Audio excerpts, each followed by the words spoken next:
ఈరోజు ఒక నూతన సిరీస్ని ప్రారంభించబోతున్నాను. అది ఏంటంటే చాలా ప్రాముఖ్యమైనటువంటిది. ఏంటది?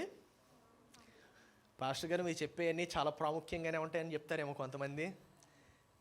ఇది ఎందుకు చాలా ప్రాముఖ్యమని చెప్పారంటే, దేవుడు నరుణ్ణి తయారు చేసిన తర్వాత ఆయన తయారు చేయటానికి గల కారణమే ఇది మనం ఈరోజు మాట్లాడబోయేటువంటి అంశం. ఓకే, మనల్ని తయారు చేయడానికి కారణము అంటే ఆలోచించండి, నీ సృష్టికి కారణము. ఆ అంశం గురించి మనం ఈరోజు మాట్లాడుకోబోతున్నాం. అందరూ చెప్పండి, సంబంధాలు. సంబంధాలు అనగానే పెళ్లి సంబంధాలు అని చెప్పి అనుకుంటా ఉంటాం. మీరు అనుకున్నది కూడా రైటే, కానీ పప్పులో కాలేసారు కొంచెం.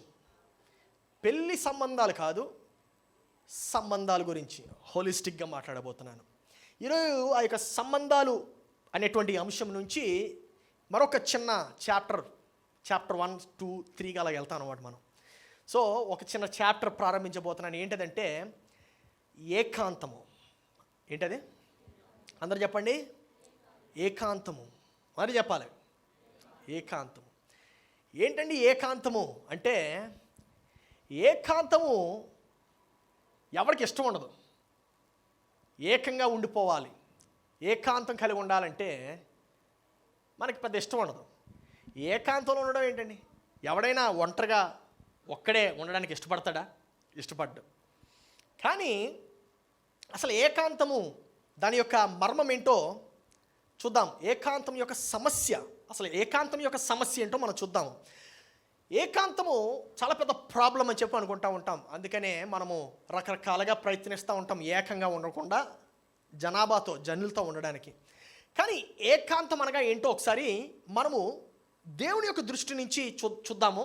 దానికన్నా ముందు మన డిక్షనరీ యొక్క అర్థాన్ని నేను మీకు తీసుకొని వచ్చాను. ఆ యొక్క ఏకాంతము అనగా ఏంటో చూద్దాం. ఏకాంతం అంటే 3 పదాలు వస్తున్నాయి. 3 పదాలు, 3 అర్థాలు. ఈ 3 అర్థాలు కూడా ఏకాంతాన్ని ఏకాంతం వైపు తీసుకెళ్తున్నాయి. ఏంటవి చూద్దాం.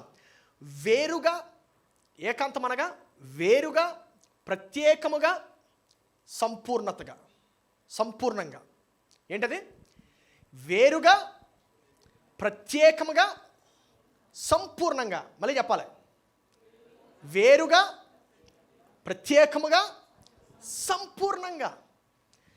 సో ఇప్పుడు చెప్పండి, మీకు ఏకాంతం కావాలా వద్దా? ఖచ్చితంగా కావాలండి. దీని అర్థం ఏంటో మాకు తెలియదు అని చెప్పి అనుకుంటున్నారు. ఏకాంతము చాలా ప్రాముఖ్యము. ఎందుకంటే ఆ యొక్క సంపూర్ణము లేకపోతే ప్రత్యేకంగా ఉండటం అనేటువంటిది మన యొక్క ప్రత్యేకమైన గుణం. మిమ్మల్ని కన్ఫ్యూజ్ చేయడానికి చెప్పలేదు, అది అంతే. ప్రత్యేకంగా ఉండడం అనేది మన ప్రత్యేకమైన గుణం. దేవుడు మనకి ఇచ్చాడు, అలాగా మనల్ని ప్రత్యేకంగా తయారు చేశాడు. దేవుడు మనల్ని సంపూర్ణంగా తయారు చేశాడు. మరి ఈ ఏకాంతం ఏంటండి? మనకు తెలిసిన అర్థం వేరు అని చెప్పి మీరు అనుకుంటున్నారేమో. అది మీకు లోకం ఇచ్చినటువంటి అర్థం.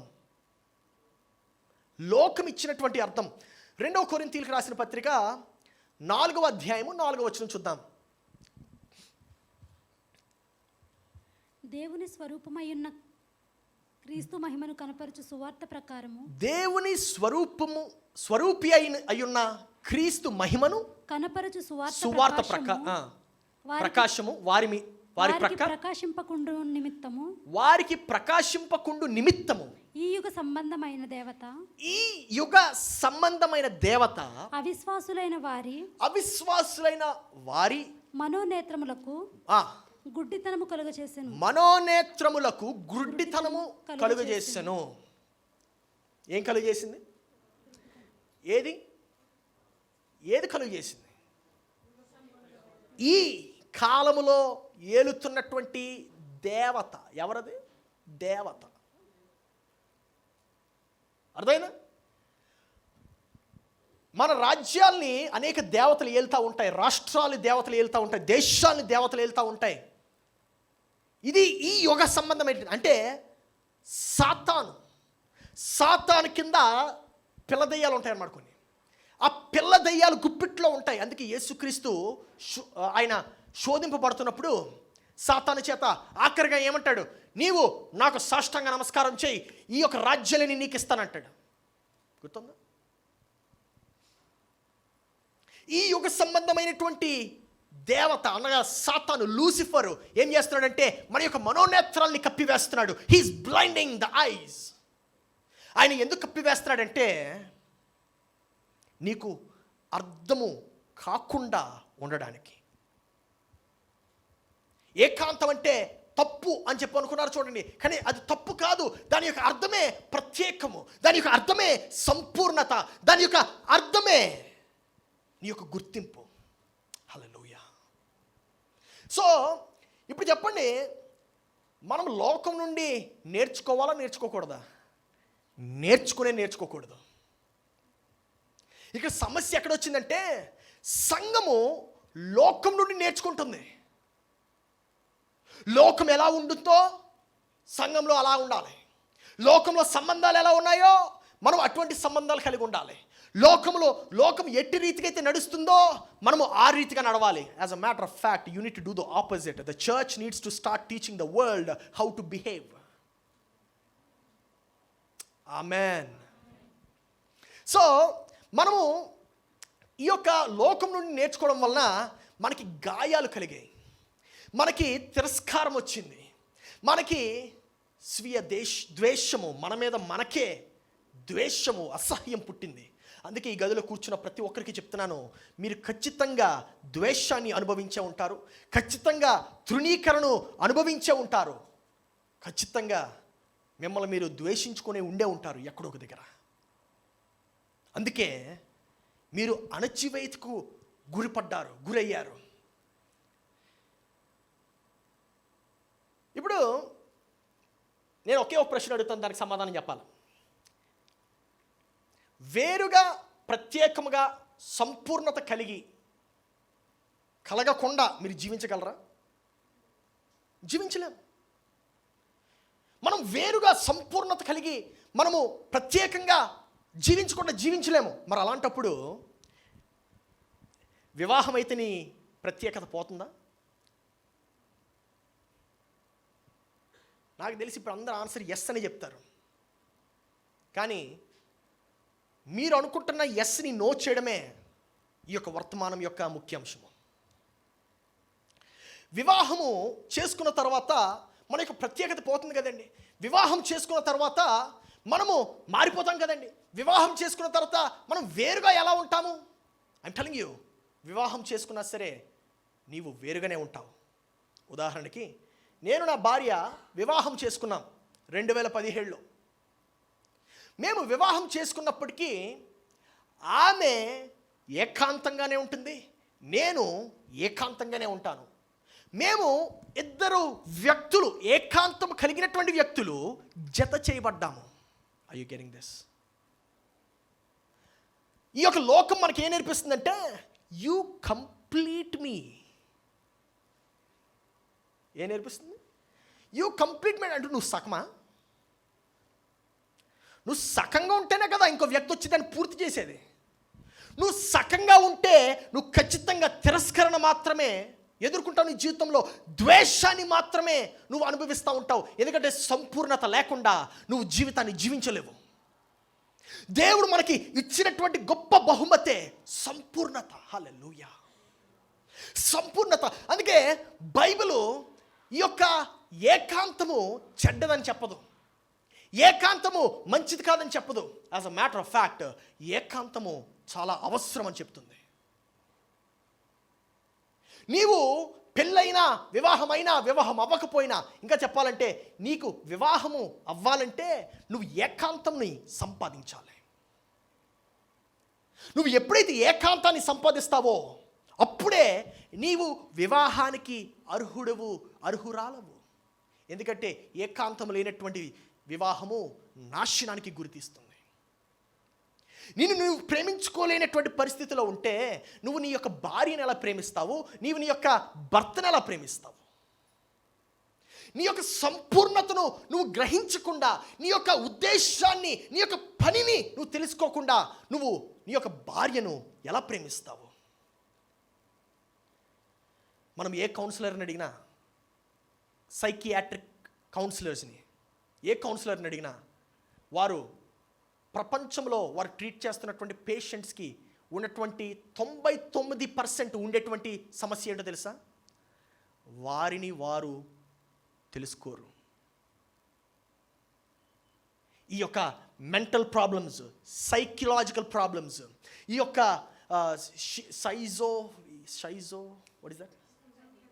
షీజోఫెనియా అవన్నీ వచ్చాయి. It's because they do not know who they are. నా ప్రియ సంగమా, నువ్వు లోకం నుండి నేర్చుకున్నటువంటి డెఫినిషన్స్తో జీవించడానికి ప్రయత్నం చేయొద్దు. ఎందుకంటే లోకము నిన్ను నాశనం మాత్రమే చేయడానికి ప్రయత్నిస్తూ ఉంటుంది, కానీ దేవుని యొక్క వాక్యము నీకు జీవం కలిగింపచేస్తాడు. హల్లెలూయా. కాబట్టి నీవు ఒక ఉన్నతమైనటువంటి వివాహ జీవితాన్ని నువ్వు గడపాలంటే, if you want to spend a successful marriage, నీకు కావాల్సింది ఏంటో తెలుసా? ఏకాంతము. ఆమేన్. నీకు కావాల్సినది ఏకాంతము. నీవు కానీ ఇతరుల మీద నీ యొక్క సంతోషం కోసము ఆధారపడుతున్నావంటే you have a bad self image. ఇతరుల యొక్క అప్రూవల్ కోసం వేరే వాళ్ళని సంతోషపెట్టడానికి నీవు పని చేస్తున్నావా? దాని అర్థం ఏంటంటే నీవు ఎవరివో నీకు తెలీదు. ఇతరుల యొక్క సంతోషం కోసం నువ్వు జీవించకూడదు, కానీ నీ యొక్క సంతోషం కోసం నువ్వు జీవించాలి. హల్లెలూయా. నీ యొక్క సంతోషం ఎలా వస్తుందంటే నీ యొక్క ఉద్దేశాన్ని నువ్వు నెరవేరుస్తున్నప్పుడు, when you fulfill your purpose. నా ప్రియ సంగమా, ఎంతమందికి ఇక్కడ నీ యొక్క పని ఏంటో నీకు తెలుసా? నీ యొక్క పని నీకు తెలిసినప్పుడే నీవు తెలుసుకుంటావు. నీ పని ఏంటో తెలిసినప్పుడే నువ్వు ఏకాంతాన్ని సంపాదించగలవు. నా ప్రియ సంగమా, జాగ్రత్తగా వినండి. నీ యొక్క వివాహము బెటర్గా ఉండాలంటే నువ్వు ఏకాంతాన్ని సంపాదించాలి. అందరూ చెప్పండి, ఏకాంతము. అందుకే ఏకాంతం నుంచి పరిగెత్తి పారిపోకుండా ఏకాంతం వైపు తిరిగి పరిగెట్టాలి. ఆమేన్. ఏకాంతం నుంచి పారిపోవద్దు. ఏకాంతంలో నువ్వు గడపగలవా? నీతో నువ్వు సమయం గడపగలవా? First question. కొంతమంది జనాలు లేకపోతే, టీవీ లేకపోతే, మొబైల్ లేకపోతే పిచ్చెక్కిపోతారు. మొబైల్ ఫోన్ ఒక 10 నిమిషాలు తీసుకోండి, డ్యాన్స్ వేస్తారు. ఎందుకంటే వారితో వారు సమయం గడపలేరు. ఎంత విచారం అది. మనం వయసు అయితే ఎదుగుతున్నామే కానీ మనలో ఏకాంతాన్ని సంపాదించుకోలేకపోతున్నాం, మనల్ని చూసుకోలేకపోతున్నాం. నా ప్రియ సంగమా, దేవుడు మనకి ఇచ్చినటువంటిది ఏంటో తెలుసా? మొట్టమొదటిగా ఆయన యొక్క పోలిక. He gave us his image. Everybody say image. ఆయన యొక్క రూపాన్ని ఇచ్చాడు. ఎంత ప్రాముఖ్యమో చూడండి. సో ఈరోజు ఏకాంతం పట్ల దేవుని ఆలోచన ఏమై ఉందో చూద్దాం. ఏకాంతం పట్ల దేవుని ఆలోచన ఏమై ఉందో చూద్దాం. అందరూ కలిసి ఆదికాండము, నా ఫేవరెట్ బుక్ తీద్దాం. ఆదికాండము 2వ అధ్యాయము 18వ వచనం. ఆదికాండము 2వ అధ్యాయము 18వ వచనం చదువుదాం. మరియు దేవుడైన యెహోవా, నరుడు ఒంటరిగా ఉండుట మంచిది కాదు. నరుడు ఒంటరిగా ఉండుట మంచిది కాదు. అక్కడతో ఆ ఫుల్ స్టాప్ని ఫస్ట్ మనం కంప్లీట్ చేద్దాం, తర్వాత 2వ భాగంకి వెళ్దాం. ఈ యొక్క వచనం అందరికీ తెలుసు. నరుడు ఒంటరిగా ఉండుట ప్రతి వివాహంలో వాడే వాక్యం ఇది. ఎవరైనా తల్లిదండ్రులు కుమార్తెలకు పెళ్లి చేయాలంటే, హే, దేవుడి యొక్క వాక్యం ఏం చెప్తుంది? నరుడు ఒంటరిగా ఉండుట మంచిది కదా. కానీ విషయం మర్చిపోతుంది ఏంటంటే, నరుడు ఏకాంతం కలిగి ఉండుట మంచిది కాదని చెప్పలేదు అక్కడ. ఏకాంతము వేరు, ఒంటరితనం వేరు. జాగ్రత్త వినండి. ఈ యొక్క మెసేజ్ చాలా సింపుల్గా ఉంటుంది, కానీ మీరు కానీ శ్రద్ధగా వినకపోతే ఎక్కడొక దగ్గర మిస్ కొడతారు మీరు.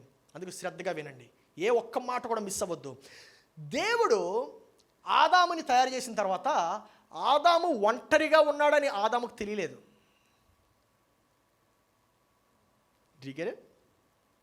ఆదాము ఒంటరిగా ఉన్నాడని అన్న సంగతి కూడా ఆదాముకు తెలియదు. అంటే ఆదాము తన యొక్క పనిలో అంత నిమగ్నమైపోయి ఉన్నాడు.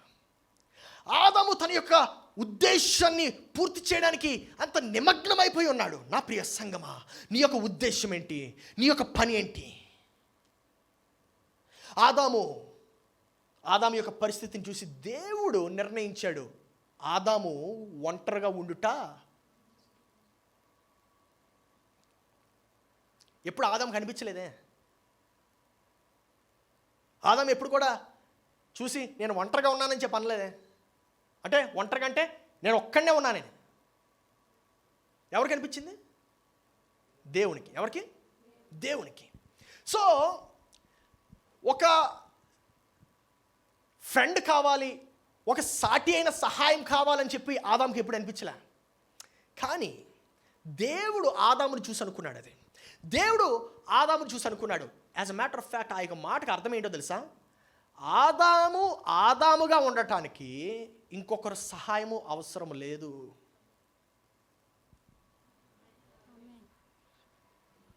అర్థమైందా? ఆదాముగా ఉండటానికి ఇంకొకరి సలహా, ఇంకొకరి ఒపీనియను అవసరం లేదు. ఇంకొకరు ఏమనుకుంటారు అవసరం లేదు. ఎందుకంటే ఆదాము సంపూర్ణత కలిగి ఉన్నాడు కాబట్టి. హల్లెలూయా. ఆదాము పరిపూర్ణత కలిగి ఉన్నాడు కాబట్టి, ఆదాము ప్రత్యేకంగా ఉన్నాడు కాబట్టి, అందుకే ఈవు యాడమ్ని కంప్లీట్ చేయలేదు. జాగ్రత్త వినండి. పెళ్ళి కానటువంటి యవనస్తులందరూ, పెళ్ళైనటువంటి వారి సంగతి నేనేం చేయలేను. ఇంకా పెళ్ళి కానటువంటి యవనస్తులందరూ జాగ్రత్త వినాలి. యు కంప్లీట్ మీ అని చెప్పి రాస్తూ ఉంటాం మనం. ఫేస్బుక్లో బాగుంటుంది చూడడానికి, ఇన్స్టాగ్రామ్లో ఫోటోలు పెట్టి, you complete me my dear, my girl friend, my baby. అంటే నువ్వు సగమా? సగం ఉంటేనే కదా ఇంకొక పాట రావాలి కంప్లీషన్కి. లోకం అలా నేర్పిస్తుంది. నువ్వు సకంగా ఉంటే నిన్ను నువ్వు ప్రేమించుకోలేవు. నువ్వు సకంగా ఉంటే నీ యొక్క పరిపూర్ణతను నువ్వు సాధించలేవు. సాధించలేనట్టే as a matter of fact. నా ప్రియ సంగమా, నీ పనిలో నువ్వు నిమగ్నమై ఉండాలి. హల్లెలూయా. ఎవరిలో? నీ పనిని నువ్వు పెళ్లి చేసుకోవాలి. హల్లెలూయా. ఎవరిని? గట్టిగా వినపట్లేదు. మనకి అసలు స్టార్ట్ అయిన ప్రాబ్లం ఏంటంటే పని పాట మానేసి అమ్మాయి వెనక పడతావు.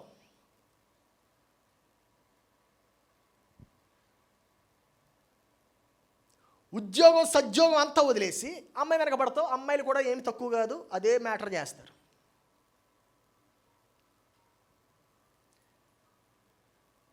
ఎప్పుడైతే నువ్వు నీ యొక్క పనిని ప్రక్కన పెట్టి ఇతర వ్యవహారాల్ని నువ్వు పాటిస్తావో, సాధించడానికి ప్రయత్నం చేస్తావో, అప్పుడు దేవుడు ఏమంటాడు తెలుసా? నీకు ఇంకో ఫ్రెండ్ అవసరం లేదు అప్పుడే అంటాడు. మళ్ళీ ఇప్పుడు రెండో భాగం చూద్దాం. 18వ వచనం రెండో భాగం. వానికి సాటి అయిన సహాయమును వాని కొరకు చేయుదుననుకొనెను. ఎవరి కోసం అండి? ఆదాము కోసము. ఎవరిని చేస్తున్నాడు ఇక్కడ? జాగ్రత్త ఆ మాట పదం చూడండి. సాటి అయిన సహాయం. ఎవరిని చేశాడండి? సాటి అయిన మళ్ళీ చెప్పాలి. సాటి అయిన సహాయం. జాగ్రత్త వినండి. ఇది ఆదాముకు సాటి అయిన సహాయాన్ని చేశాడు. అంటే మొట్టమొదటి మనం గమనించాల్సింది ఏంటంటే ఇక్కడ వివాహం జరగలే. వివాహం అన్నటువంటి అంశం కూడా ఇక్కడ రాలేదు. మనం అక్కడే పప్పులో కాలేసి అందుకే మునిగిపోతూ ఉంటాం. నేను ఒంటరిగా ఉన్నాను, నాకు కావాలి. దేవుడు ఆదాముని చూసి, అయ్యో ఆదాము చక్కగా చేస్తున్నాడు, తన యొక్క పనిలో తను నిమగ్నమై ఉన్నాడు. ఆదాము ఎప్పుడు కూడా నేను ఒంటరిగా ఉన్నానని చెప్పి అనలేదు, కానీ తనకి సాటి అయిన సహాయాన్ని తయారు చేశాడు. చూడండి, ఈ యొక్క సాటి అయిన సహాయాన్ని ప్రత్యేకంగా తయారు చేశాడా? ఆదాములో నుండి తయారు చేశాడా? ఆదాములో నుండి తయారు చేశాడు. ఇక్కడ మాట రాయబడిన మాట ఏంటంటే సాటి అయిన సహాయం అంటే ఆదాము చేస్తున్నటువంటి పనికి సహాయముగా. ఎక్స్పీరియన్స్ క్యాండిడేట్స్ చెప్పేశారు.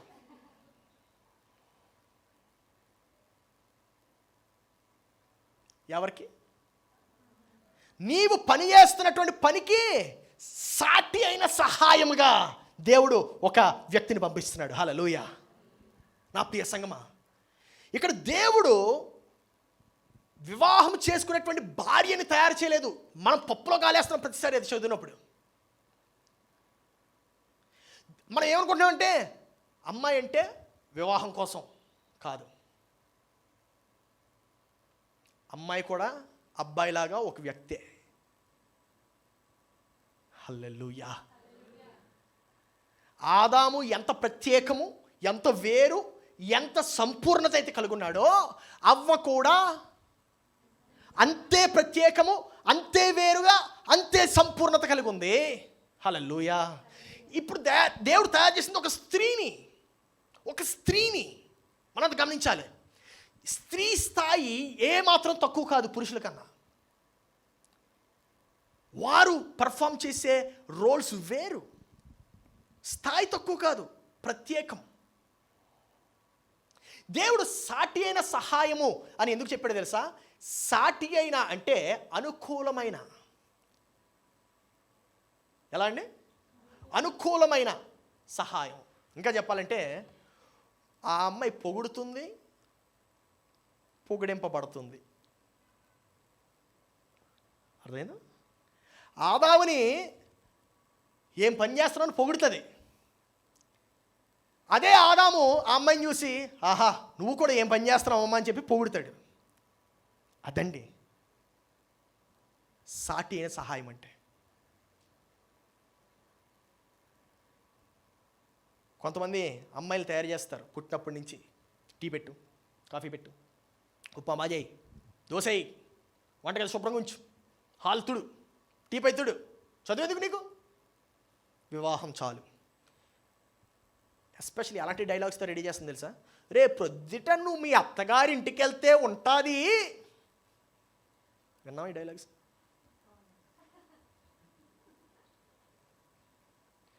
రేపు ప్రొద్దుట నువ్వు మీ అత్తగారి ఇంటికి వెళ్ళిన తర్వాత ఏం చేస్తావు?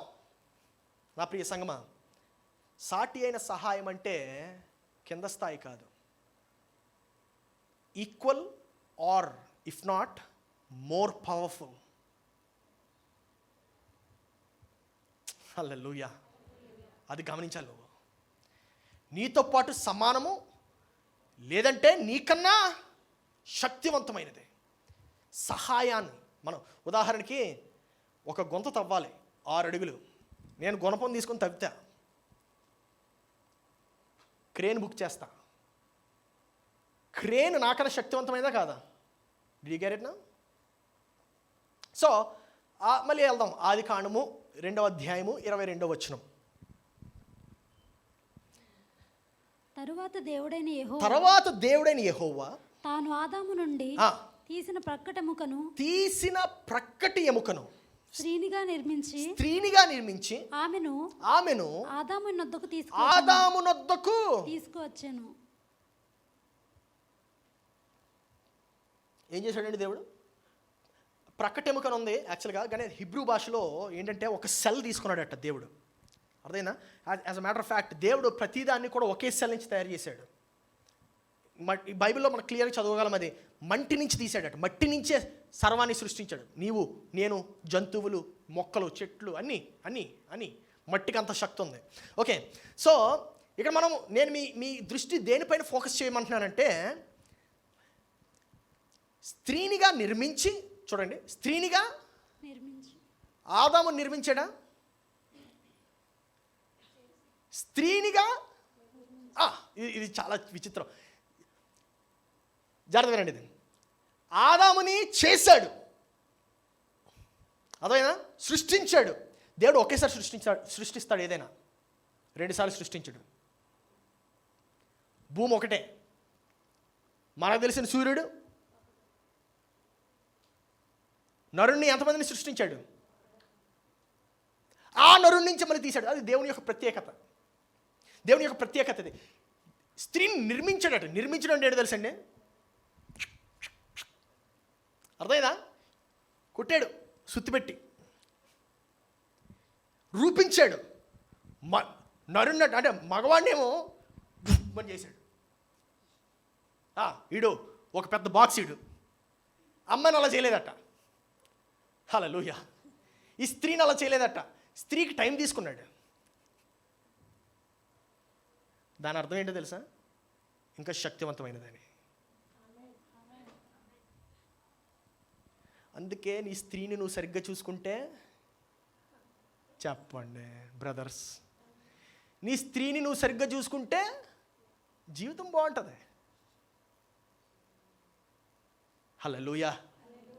సో దేవుడు రెండవ మనిషిని తయారు చేయలేదు, కానీ ఒకే ఒక అతను తయారు చేశాడు. ఆ అతని నుంచే ఈ యొక్క స్త్రీని తీసుకొచ్చాడు. కానీ విషయం ఏంటంటే అక్కడ వివాహం జరగలేదు. నేను మీ యొక్క దృష్టిని ఎక్కడ తీసుకువెళ్ళాలనుకుంటున్నానంటే, ఆమెను ఆదాము వద్దకు తీసుకువచ్చాను. ఎక్కడికి? ఆదాము వద్దకు తీసుకొని వచ్చాడు అనమాట. అంటే దేవుడు స్త్రీని తయారు చేశాడు, అవ్వను తయారు చేశాడు. అవ్వను తయారు చేసి ఆదాము పెళ్లి చేసుకో అని చెప్పలే. ఆదాము ముందుకు తీసుకొచ్చాడట. అప్పుడు ఆదాము ఆటోమేటిక్గా ఈమె నా మాంసంలో మాంసం, నా ఎముకలో ఎముక, నాకు ఈమె కావాలని చెప్పి కొక్కుర్తి పడ్డాం అక్కడ కూడా. అంటే వెంటనే అంత ఫాస్ట్గా జంప్ అవ్వకూడదు. హల్లెలూయా. కానీ అది నేను కొంచెం జోక్గా చెప్పాను కానీ, లైటర్ సైడ్ చెప్పాను కానీ, విషయం ఏంటంటే అక్కడి నుంచి మనం నేర్చుకోవాల్సింది ఏంటంటే, ఒంటరితనం పోగొట్టడానికే దేవుడు సాటి అయిన సహాయాన్ని పెట్టాడు.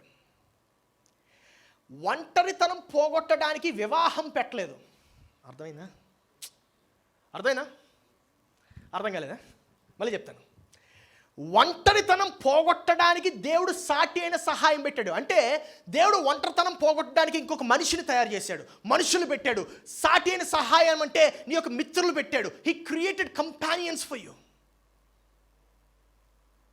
నీ యొక్క సంపూర్ణతను పొందుకోవడానికి, నీ యొక్క జీవిత ఆశయాల్ని నువ్వు నెరవేర్చడానికి, నీ యొక్క ఉద్దేశాన్ని నువ్వు నెరవేర్చడానికి దేవుడు ఫ్రెండ్స్ని తయారు చేశాడు. ఈ యొక్క లోకంలో ఎంతమంది ఉన్నారు? 777 కోట్ల జనాభా. వారిలో కొద్ది మందిని మనం ఫ్రెండ్స్ చేసుకోవాలంతే. అవ్వని మొట్టమొదటిగా తయారు చేసింది భార్య గురించి కాదు, సహాయం గురించి. హల్లెలూయా. అవ్వని తయారు చేసింది సహాయం గురించి. అందుకనే నువ్వు ఒంటరిగా ఉంటే వివాహం చేసుకోవద్దు. ఏకాంతము కలిగి ఉంటే వివాహం చేసుకోవాలి. హల్లెలూయా. దేవుడు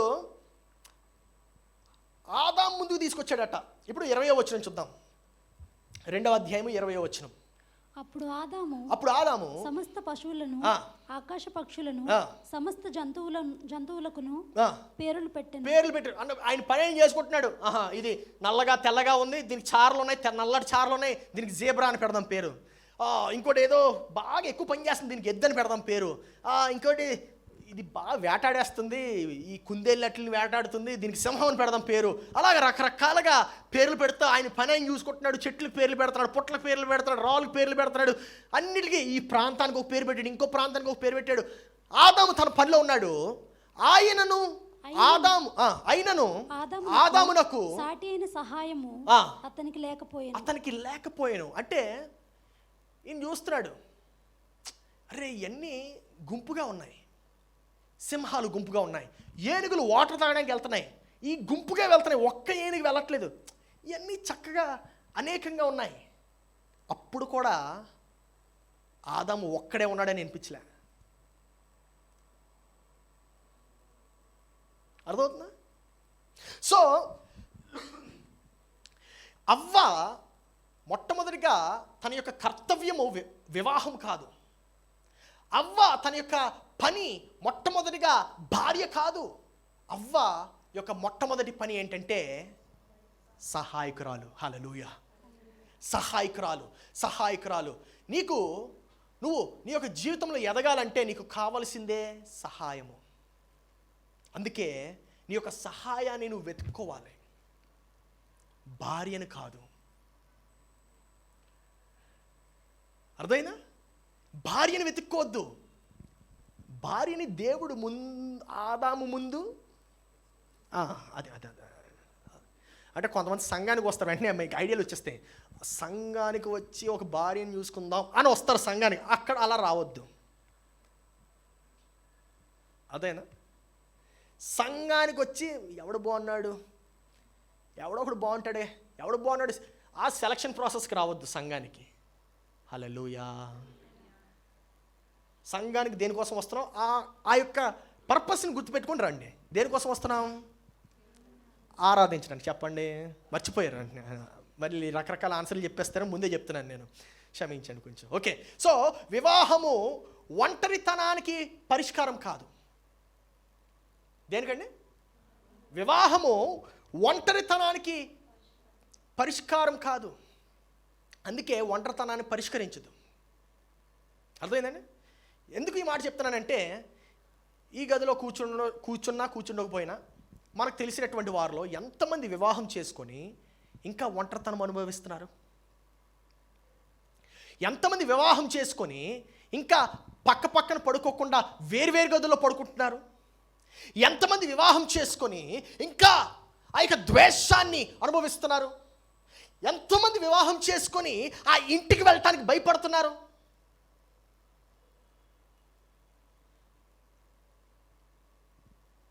ఇప్పటికైనా అర్థమైందా? వివాహం ఒంటరితనాన్ని పోగొట్టదు.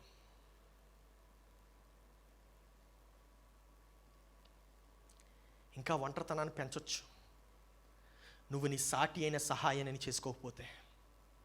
ఒంటరితనాన్ని ఇంకా నీకు బెస్ట్ ఫ్రెండ్ని చేయొచ్చు.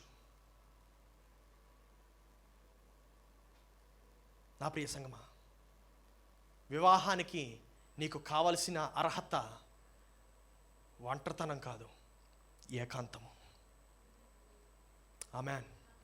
వివాహానికి కావలసినటువంటి అర్హత ఏకాంతము. కొంతమంది విశ్వాసంతో ప్రార్థిస్తున్నానండి అంటారు. విశ్వాసంతో చెప్తున్నానండి, ఈ సిస్టరే నా భార్య, ఈ సిస్టరే దేవుడు నా కళ్ళ చూపించాడు. నువ్వు సంఘంలో చూసి ఆ సిస్టర్ని నీ భార్య అనుకుంటున్నావు. ఇంటికి వెళ్ళి చూడు ఒకసారి, తట్టుకోలేవు.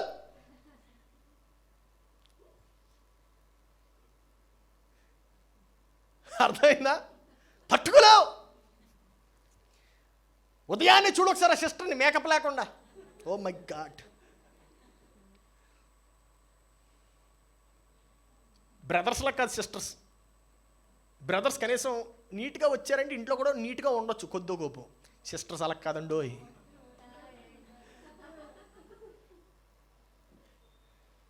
హల్లెలూయా. నా ప్రియ సంగమా, కొంతమంది విశ్వాసం ఎక్కువైపోయి ఉద్రేకపడిపోతారు. సిస్టర్ లాగేస్తుంది, మనసు లాగేస్తుందని. ఏమి లాగదు సిస్టర్, బ్రదర్. అది జస్ట్ నీ యొక్క శరీర క్రియలు పనిచేస్తున్నాయి అంతే. కొంచెం కూల్ డౌన్ చేయాలి అట్లని. ఆమెన్. కూల్ డౌన్ చేయాలి. తొందరపడి జంప్ కొట్టద్దు. 9వ క్లాస్ నుంచే లవ్ చేస్తూ ఉంటారు. వద్దు అనవసరంగా బలైపోతాం. అమ్మాయిలకు కూడా అంతే. దేవుడు నీ ముందుకి తీసుకొని వస్తాడు, నువ్వు ఎంపిక చేయాలి. అర్థమైనా? నీ ముందుకు తీసుకొస్తాడు దేవుడు, నువ్వు ఎంపిక చేయాలి నీ సాటి అయిన సహాయాన్ని. హల్లెలూయా. నీ సాటి అయిన సహాయాన్ని. దేవుడి యొక్క నిజమైనటువంటి గుణం ఇది. దేవుడు ఏంటంటే నీ కోసం ఆయన నిర్ణయించుడు. చాలామంది అనుకుంటారు, దేవుడు నా కోసం నిర్ణయిస్తాడు, ప్రార్థన చేస్తాడు. నువ్వు ఎంత ప్రార్థన చేసినా నీ యొక్క భార్యని దేవుడు చూపించడు. నువ్వు ఎంత ప్రార్థన చేసినా దేవుడు నీ యొక్క భర్తను చూపించడు. గుర్తుపెట్టుకోవాలి. నువ్వు ఎందుకు చూపించడు అని చెప్తున్నానంటే, ఆయన అంత పెద్ద రిస్క్ తీసుకోడు. ఆయన పెద్ద రిస్క్ తీసుకోడు. ఎందుకంటే దేవుడు మనము ఆదాము చూసినట్లయితే ఆదాము యొద్దకు తీసుకొని వచ్చాడు అన్నాడు, కానీ ఆదామా నువ్వు ఈ అమ్మాయిని పెళ్లి చేసుకో అనలే, లేకపోతే అవ్వా నువ్వు ఆదామును పెళ్లి చేసుకో అని చెప్పలే. అర్థమవుతుందా మీకు? ఎప్పుడైతే నీ యొక్క సాటి అయిన సహాయం దొరుకుతుందో అప్పుడు నువ్వు ఎంపిక చేసుకోవాలి. ఎందుకు దేవుడు నీ కోసం నిర్ణయం తీసుకోడంటే, నీ గురించి నీ యొక్క వివాహంలో ఆయన నిర్ణయం తీసుకుంటే నీ యొక్క ఫ్రీ విల్ని ఆయన వైలేట్ చేస్తాడు. ఆయన నీ యొక్క ఫ్రీ విల్ని ఎప్పుడు కూడా వైలేట్ చేయడు. ఒక ఉదాహరణ చూపిస్తాను. 2 పేతురుకు రాసిన పత్రిక 3వ అధ్యాయము 9వ వచనం. 2 పేతురు గ్రంథము 3వ అధ్యాయము 9వ వచనం. కొందరు ఆలస్యమని ఎంచుకున్నట్లు ప్రభువు తన వాగ్దానమును గూర్చి ఆలస్యం చేయవాడు కాడు గాని ఎవడును నశింపవలెనని ఇచ్చయింపక అందరూ మారు మనసు పొందవలెనని కోరుచు. ఎవడు నశింపక, అర్థమైనా మీకు? అర్థం, ఎవడును నశింపవలెనని ఇచ్చయింపక అందరూ మారు మనసు పొందవలెనని కోరుచు మీ ఎడల. అర్థమైంది మీకు? దేవుడు రక్షణ కూడా మీకు ఒక ఆప్షన్గా పెట్టాడు. మీరు ఎంపిక చేసుకోవాలంటున్నాడు దేవుడు. ఆయన మీకోసం బలవంత పెట్టాడు. Did you get it? So అలాంటి రక్షణ అంటే నిత్యంలో ఉండేటువంటి రక్షణే నీ కోసం ఆయన బలవంత పెట్టాడంటే, కొన్ని సంవత్సరాలు, ఒక 20, 30, 40, 50 సంవత్సరాలు, పోని 70 సంవత్సరాలు ఉండేటువంటి భార్య ఆయన ఎన్నుకుంటాడా నీ కోసం? హల్లెలూయా. అంత పెద్ద మిస్టేక్ చేయడు దేవుడు. ఎందుకు చేయడు తెలుసా? పొరపాటున ఆయన ఎన్నుకున్నాడు అనుకో, ఎంపిక చేశాడు అనుకో నీ భార్యని, రేపు ప్రొద్దుట నువ్వు తిరిగి అంటావు, దేవా ఏంటి భార్య? ఆ నిందెందుకు దేవుడికి? అందుకే నీ యొక్క నిర్ణయాలు నువ్వే తీసుకోవాలని చెప్పి ఆయన మనకి స్వేచ్ఛనిచ్చాడు. హల్లెలూయా. ఆయన చాలా తెలివైనటువంటి వాడు. దేవుడు ఎప్పుడు కూడా ఒక స్పెసిఫిక్ పర్సన్ని నువ్వు పెళ్లి చేసుకోవాలని చెప్పి ఎప్పుడు సృష్టించడు. అందుకనే ఒకవేళ అలా సృష్టించుంటే 775 కోట్ల మంది ఉన్నారు ఇప్పుడు. ఆ స్పెసిఫిక్ పర్సన్ నువ్వు ఎలా వెతుకుంటావు? అంటే విమానాలు కూడా సరి చేయాలి ఆయన. అన్ని తప్పులు చేయడు దేవుడు. ఆ నిర్ణయం నీకే వదిలేస్తున్నాడు. నువ్వు ఎలాంటి నిర్ణయం తీసుకుంటున్నావు? నీ చిత్తం మీద దేవుడికి కొన్ని సరిహద్దులు ఆయనే పెట్టుకున్నాడు. దేవుడే పెట్టుకున్నాడు కొన్ని సరిహద్దులు. ఆ సరిహద్దుల్లో ఇది ఒకటి అనమాట. అందుకే మనం ఏం చేయాలి? అయ్యా మరి భార్యని ఎన్నుకోవాలంటే ఎలాగా, భర్తని ఎన్నుకోవాలంటే ఎలాగంటే, నువ్వు దేవుని యొక్క జ్ఞానమును వాడాలి. దేని వాడాలి? జ్ఞానమును వాడాలి. దేవుని యొక్క ఆలోచనలు వాడాలి. దేవుని యొక్క గుణగణాలు వాడాలి. నాకు కావలసినటువంటి భర్త, కొంతమంది సిస్టర్ మీకు ఎలాంటి భర్త కావాలి సిస్టర్ అంటే, నాకండి దైవ గుణం కలిగినటువంటి భర్త కావాలంటారు. కానీ ఎక్కడ వెతుకుతారు తెలుసా? ఫ్రైడే నైట్ మంచి పబ్లో వెతుకుతారు. ఆయన ఇంకో ఆత్మ ఎక్కిస్తూ ఉంటాడు. ఇంగ్లీష్లో స్పిరిట్ అంటారు కదా. ఇంకో ఆత్మను ఎక్కిస్తూ ఉంటాడు. ఇంకో ఆత్మతో ఆయన పరిపూర్ణుడై ఉంటాడు. ఈమెకు అర్థం కావట్లేదు ఏ ఆత్మ ఇది, ఈ ఆత్మను మార్చేద్దాం అనుకుంటాడు. అంత సీన్ లేదు. ఈ ఆత్మని తీసి పరిశుద్ధాత్మని ఎలా పెడతావు? అది కూడా పబ్లో. అసలు ఫస్ట్ ఆఫ్ ఆల్ నువ్వు పబ్కి ఎందుకు వెళ్ళావు?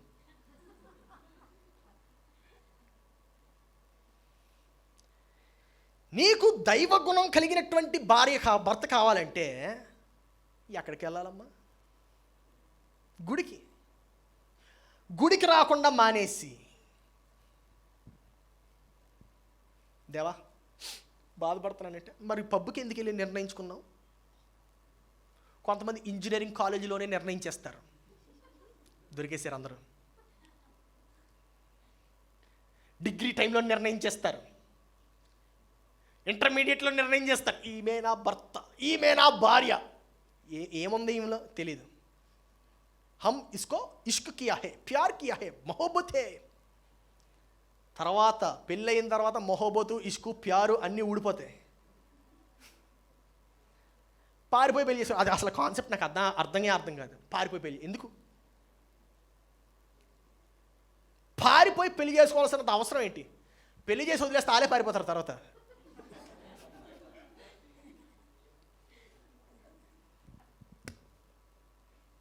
హల్లెలూయా. ఇంగ్లీష్లో ఒక సామెత ఉంటుంది, దానికి తెలుగులో తర్జుమా చేశాను.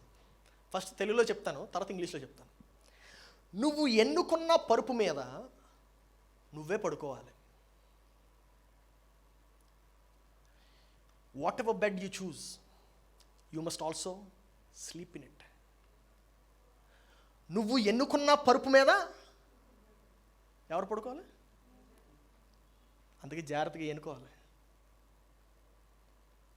బయటికి బాగా అందంగా కనబడింది, అంటే ఆమె మేకప్ రెడీ అవ్వడానికి ఎన్ని గంటలు తీసుకుంటుందో అసలు ఆలోచించు. తర్వాత మరి మేకప్ ఖర్చు మీద ఎక్కువ తగలడుతుందని చెప్పి బాధపడక. నువ్వు చూసిందే ఆ మేకప్ చూసి మరి ఇంకేమనలేము ఇంకా. అదే నువ్వు చూసిందే ఆమె వేసుకుంటున్న డ్రెస్సులకు చూసి కదా. ఆమె ఖరీదు బట్టలు వేసుకుని మరి తర్వాత ఖరీదైన బట్టలు కొనుక్కుండా ఉండలేమంటే బాధపడక. యూనిట్ అబ్జర్వ్, గమనించాలి. అందుకే జంప్ చేయొద్దు కంక్లూజన్స్కి. Unit observe. అందరూ చెప్పండి, అబ్జర్వ్, గమనించాలి. ఆఖరిగా ఒంటరి అంటే ఏంటో చెప్పి ముగిస్తాను. ఓకే, ఒంటరి అంటే ఏంటి? అసలు ఒంటరిగా ఉండొద్దు అన్నాడు కదా, ఒంటరిగా ఉండుట మంచిది కాదన్నాడు కదా. ఆ ఒంటరి మరి ఏకాంతం గురించి చెప్పాను కదా, ఒంటరి గురించి చెప్పాలి. ఇప్పుడు ఒంటరి గురించి ఏంటో చూద్దాం. ఒంటరి అంటే ఏంటి? ఒంటరి అంటే 3 ప్రధాన అర్థాలు వస్తాయి. 3 ప్రధాన అర్థాలు. ప్రధాన అర్థాలు అంటే ఈ యొక్క అర్థాలకి దాటి వెళ్ళవు. ఓకే, ప్రధాన అర్థాలు అంటే ఈ అర్థాల్లో ఏదో ఒకటి అవ్వచ్చు. అర్థమైందండి? సో ఈ 3 ప్రధాన అర్థాలు ఏంటంటే, మొట్టమొదటిగా మినహాయించబడటం. ఒంటరిగా ఉండటం మంచిది కాదంటే నరుడు మినహాయించబడటం మంచిది కాదు. అన్ని జంతువులు గుంపుగా ఉన్నాయి, నరుడు ఒక్కడే మినహాయించబడటం మంచిది కాదు. రెండవది ఏకాకిగా ఉండటం. ఏకాకిగా ఉండడం. జంతువులన్నీ గుంపులుగా ఉన్నాయి, నరుడు ఒక్కడే ఏకాకిగా ఉండడం మంచిది కాదు. ఆయనకి సాటి అయిన సహాయం ఇస్తే ఇంకా అత్యధికంగా పనులు చేయగలడు. డిడిగారా? 3వ అర్థము ఒంటరితనము. ఒంటరితనాన్ని అనుభవించకూడదని. చెట్లను చూస్తున్నాడు, చెట్లు కూడా గుంపులుగా ఉంటాయి. చూడండి, నేను ఒక్క పాటలు నేనున్నాయి, గుంపులుగా ఉంటాయి, పక్కనే పిల్లలు పడతాయి. ఎప్పుడైనా అరటి చెట్లు చూసారా? అరటి చెట్లని పక్కనే అది ఇలా ఉంటుంది, దాని పక్కనే ఇంకో పిల్ల పెడుతుంది, అదే పెడితే ఇంకో పక్కన ఇంకో పిల్ల పెడుతుంది. సో నరుడు ఒంటరిగా ఉండటం మంచిది కాదని అందుకన్నాడు, అంతేగాని నీ వివాహం కోసం కాదు. హల్లెలూయా. దీన్ని ఇంకా స్పష్టంగా మీకు చెప్పాలంటే, రాత్రి దేవుడిని అడిగాను, దేవా ఏ ఉదాహరణ ఇవ్వాలి అని. అప్పుడు దేవుడు నాకు చక్కటి ఉదాహరణ ఒకటి ఇచ్చాడు. అదేంటో మీకు చెప్తా. ఈ యొక్క తాళపు చెవి ఏంటిది? తాళపు చెవి కదా. ఈ అనేక తాళాలు ఉన్నాయి ఇది ఇక్కడ, ప్లెంటీ కీస్. ఈ యొక్క తాళపు చెవులు ఇందాక 3 పదాలు చెప్పాను. ఏంటిది? వేరుగా, ప్రత్యేకముగా, సంపూర్ణంగా. ఎలాగా? వేరుగా, ప్రత్యేకముగా, సంపూర్ణంగా. ఓకే, ఈ తాళపు చెవులు వేరుగా ఉన్నాయి లేదా? వేరుగా, సపరేట్ ఉన్నాయి, వేరుగా. సంపూర్ణంగా ఉన్నాయా లేదా అంటే, ఈ తాళము ఒక తాళపు చెవిలో పెడితే ఓపెన్ అవుతుంది లేదా? అంటే దీని పని చేయగలదా? ఇది వేరుగా ఉన్నా సరే దీని పని చేయగలదా? అర్థమైంది? సంపూర్ణత అంటే లాస్ట్ ఏంటి? ప్రత్యేకంగా. ఈ తాళం మాత్రమే ఆ యొక్క లాక్ను ఓపెన్ చేయగలదు, ఇది ఓపెన్ చేయలేదు. గట్టి కొట్టడం పర్లేదు. అర్థమైందా? సో నువ్వు ఈ 3 గుణాలని సాధించాలి. ఏం చేయాలి? సాధించాలి. ఈ 3 గుణాలు నీలోని నువ్వు అభివృద్ధి చేయాలి, దినదినము దాన్ని అభివృద్ధి చేయాలి. ఈ యొక్క తాళపు చెవులు ఎలాగైతే కలిసి ఉన్నాయి కానీ వేరుగా ఉన్నాయి, కలిసి ఉన్నాయి కానీ ప్రత్యేకంగా ఉన్నాయి, కలిసి ఉన్నాయి కానీ సంపూర్ణత కలిగి ఉన్నాయి. హల్లెలూయా. అలాగా మన యొక్క జీవితాలు ఉండాలి. నువ్వు వేరుగా ఉంటావు, వివాహమైనా సరే వేరుగానే ఉంటావు. అర్థమైంది? ఇప్పుడు వివాహమైనా సరే ప్రత్యేకంగానే ఉంటావు, వివాహమైనా సరే సంపూర్ణంగానే ఉంటావు. నువ్వు నీ యొక్క భర్త మీద డిపెండ్ అయ్యి జీవించకూడదు, నువ్వు నీ యొక్క భార్య మీద డిపెండ్ అయ్యి జీవించకూడదు. ఈ మధ్యన అలా తయారవుతున్నారు. భర్త కన్నా భార్య ఎక్కువ సంపాదిస్తుంది, భర్త కన్నా భార్య మంచి ఇంట్లో ఉంటుందని చెప్పి భర్త సద్యోగం అన్నీ మానేసి వెళ్ళి హౌస్ హస్బెండ్గా ఉంటున్నాడు. హౌస్ హస్బెండ్ కొత్త కాన్సెప్ట్.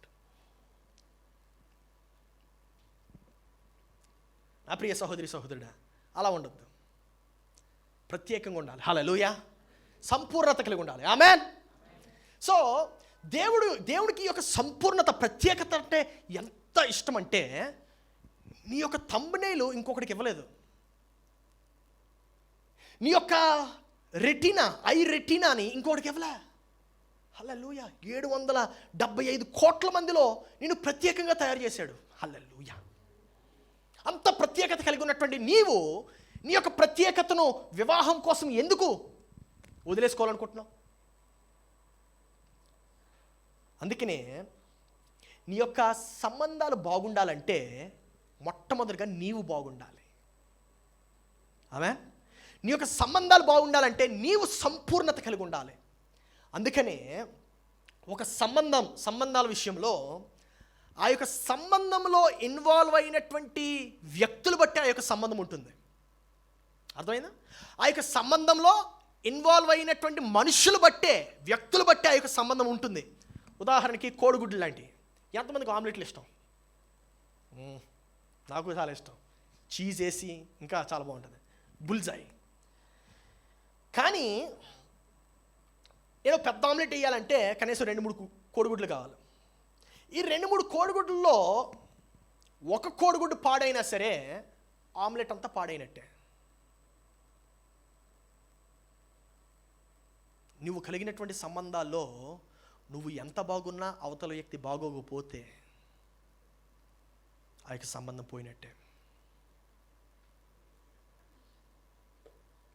అందుకనే సంబంధాలు ఎన్నుకున్నప్పుడు జాగ్రత్తగా ఎన్నుకోవాలి. హల్లెలూయా. సంబంధాలు అంటే వివాహం గురించి మాట్లాడట్లేదు నేను ఇక్కడ. నీ ఫ్రెండ్స్ని ఎన్నుకోవాలంటే కూడా ఎవరిని? నీ ఫ్రెండ్స్ని ఎన్నుకోవాలంటే కూడా జాగ్రత్తగా ఎన్నుకోవాలి. ఒక్కొక్కసారి చెడ్డ ఆమ్లెట్గా మారచ్చు.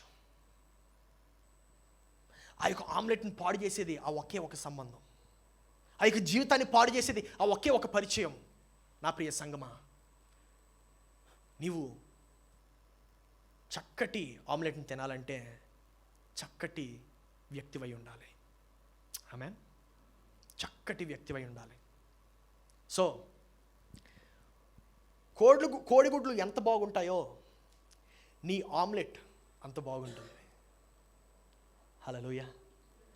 కోడిగుడ్లు ఎంత బాగుంటాయో నీ ఆమ్లెట్ అంత బాగుంటుంది. అంటే దానిలో వాడే పదార్థాలు బట్టే ఆమ్లెట్ ఉంటుంది.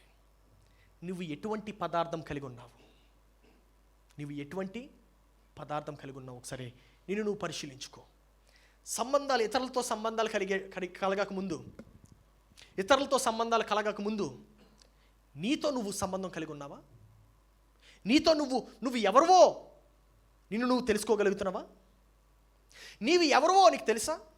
ప్రపంచం లేకపోయినా సరే ఆదాంలాగా నువ్వు ఒక్కడవే బ్రతకగలవా? ఇవన్నీ తెలుసుకుంటే ఖచ్చితంగా నీ యొక్క సంబంధాలన్నీ కూడా బాగుంటాయి. ద్వేషం నీలో ఉండదు. ఏముండదు? ద్వేషం ఉండదు. తిరస్కరణ బుద్ధి నీలో ఉండదు. కొంతమంది ఏమొచ్చినా తిరస్కరిస్తారు. ఎందుకంటే వారికి భయం, అమ్మో దీన్ని నేను తీసుకుంటే ముందడుగేస్తే ఏమవుతుంది అని. మన సంబంధాలన్నీ కూడా మారిపోవాలి. హల్లెలూయా. మన సంబంధాలు బట్టే మన యొక్క వాతావరణం ఏర్పడుతుంది. మన సంబంధాలు బట్టే మన యొక్క లోకం ఏర్పడుతుంది. మన సంబంధాలు బాగుంటే మన జీవితం బాగుంటుంది. అందుకే ఎప్పుడు కూడా వివాహం చేసుకోండి అని చెప్పి ప్రెజరైజ్ చేయొద్దు. అదేనా? ఏం చేయొద్దు? చేసుకో అనొద్దు. As a matter of fact that comes from the devil. That's a satanic philosophy. It's very dangerous. మారాలి. మనం లోకం నుండి నేర్చుకోకూడదు, మనమే లోకానికి నేర్పించాలి. వివాహం చేసుకోకపోయినా పర్లేదు, ఏకాంతం కలిగి ఉండాలి ముందు. హల్లెలూయా. ఏకాంతం కలిగి ఉండాలి ముందు. నీతో నువ్వు బ్రతకగలిగితే అప్పుడు నువ్వు ఇంకొక మనిషితో బ్రతకగలవు. నీతోనే నువ్వు బ్రతకలేకపోతే ఇతరులతో ఎలా బ్రతుకుతావు? ఒకసారి నువ్వు పరిశీలించుకో. ఈ ఉదయకాలమున ఈ వర్తమానము నీకోసమే దేవుడిచ్చాడు. నీ యొక్క జీవితం ఎట్టి రీతిగా ఉందో ఒకసారి పరిశీలించుకో. అందరూ లేచి నిలబడదాం, కళ్ళు మూసుకుందాం. I'm going to give a minute for you to just search in your heart. Search in your heart. Everybody search in your heart. Don't worry about your neighbour. నీ పక్కవాడు గురించి ఆలోచించొద్దు, నీ పొరుగువాడు గురించి ఆలోచించొద్దు.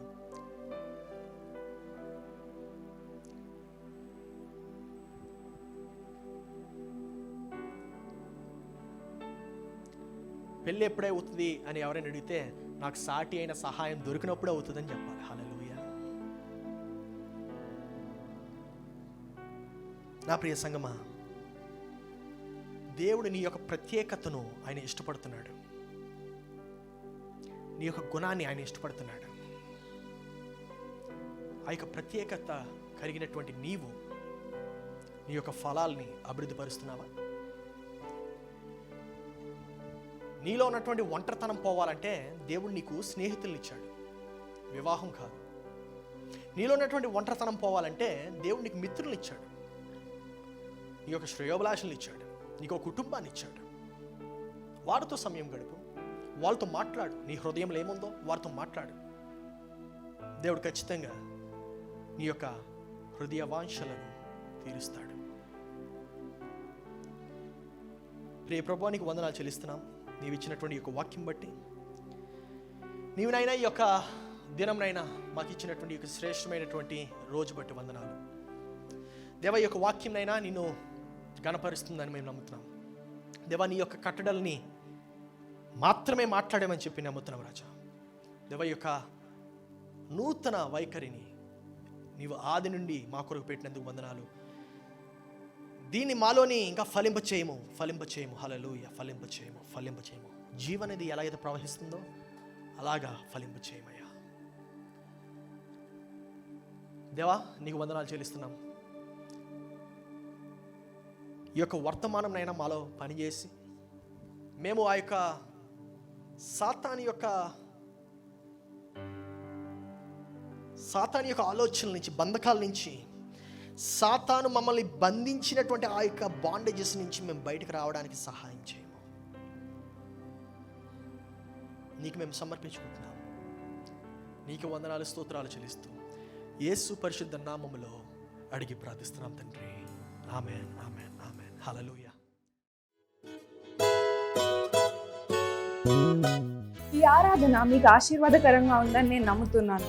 ఇలాంటి మరెన్నో వీడియోస్, వాక్యాలు, పాటలు వినడానికి ఈ ఛానల్కి సబ్స్క్రైబ్ చేయండి. అలాగే బెల్ ఐకాన్ని క్లిక్ చేయండి సో దట్ మీకు నోటిఫికేషన్స్ వస్తుంటాయి. You can always follow us on Facebook and Instagram. Our Facebook and Instagram handles NLI 777 and Ernest Mohanty. Thank you.